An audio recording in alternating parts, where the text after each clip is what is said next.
It would seem as though our world today has only recently caught up with affording women more rights, privileges, and even respect.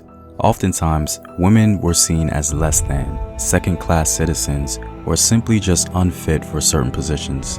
However, many African societies that incorporated a matrilineal system seem to respect women's role from the onset. So today, I wanted to document the role and function of elite women in African society.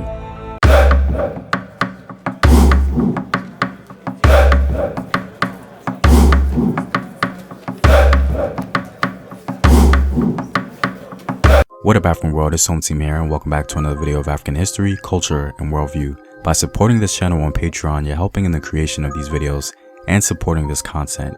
If you'd like access to full courses and sources, or you simply want to show your support, you may do so by clicking the Patreon link in the description box below. Before we begin, I thought it was important to define how I was going to use the term matrilineal.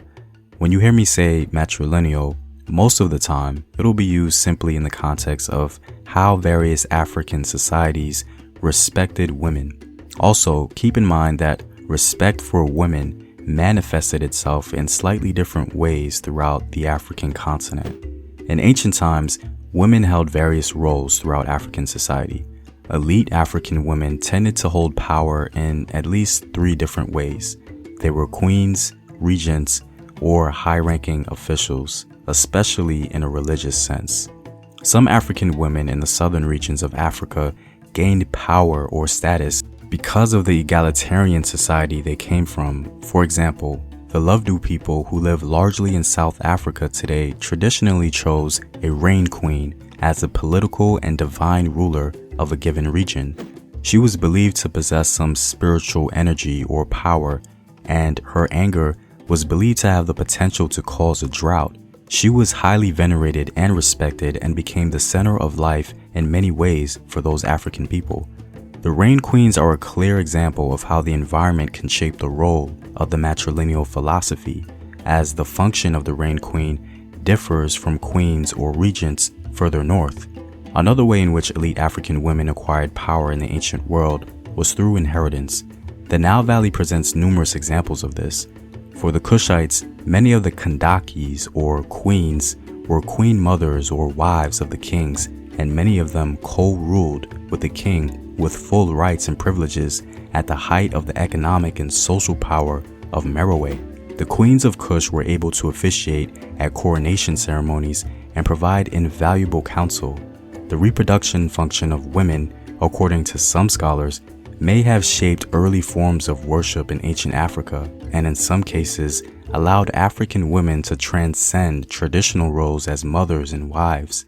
When the Kushites conquered Egypt and established the 25th dynasty, their version of matrilineal expression was on full display. Wives, sisters, and daughters served as priestesses of Amun, gaining power, land, and wealth, in a sense, creating their own female religious dynasties. Priestess Amenertis was among the first to establish this dynasty, if you will. The presence of women at ceremonies in the Nile Valley and their officiating roles highlights the importance and value women had in African societies.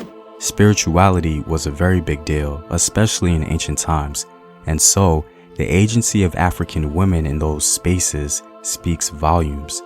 But aside from that, Nubian queens built numerous public works and even physically went to war.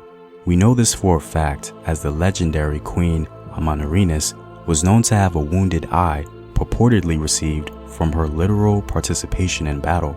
Below the Sahara, African women commonly functioned as priests with a variety of ritual and judicial authority similar to the reign queens. They can be seen as being traditional doctors, providing ritual cleansings and protection from evil, and as mediums and diviners, playing an essential role in guiding or instructing the process of contact with the spiritual realm.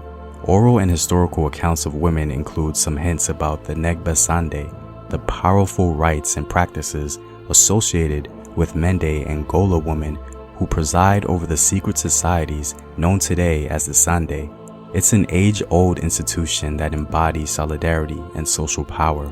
The legendary Ethiopian Queen Makeda, also known as the Queen of Sheba, was typical of many queens reigning in Ethiopia who inherited power through family links. She was widely known for establishing important trade networks, commanding armies, and collecting vast wealth from the regions she ruled. Contrary to what some may believe, Egypt was a typical African civilization as it followed the African tradition of a matrilineal philosophy. Non-elite women in Egypt had many rights and privileges that are well documented. Legal documents exist during the New Kingdom that describe women and men living as equals under the law. Women could own property, enter into business transactions, and arrange marriage and divorce contracts. There are even records that show women sued for monetary relief in courts. Problems associated with these laws can be seen in the fact that women were almost always the defendants in monetary claims of non-payment or the wrongful sale of property. In other words, women were protected under the law, which shows at least in part just how much women were respected in that society. A third way that women gained power in Africa was through matrilineal descent. Women in matrilineal societies could be kingmakers, if you will. The Akan people have a very long tradition of the matrilineal system. Queen mothers, described as an Ohema, was linked with divinity due to her ability to bring forth new life. As Ohema, she ruled over informal groups of family clans that eventually became city-states. Her symbol, a knotted cloth tied around a long staff, has also been noted among rulers and goddesses associated with the Tuaregs and even the ancient Garamantes. Well, I'm all out, guys. If you like these videos and want to help in its continued production, consider supporting the home team on patreon.com. The link is in the description box below. Know thyself, remember your ancestors. Peace.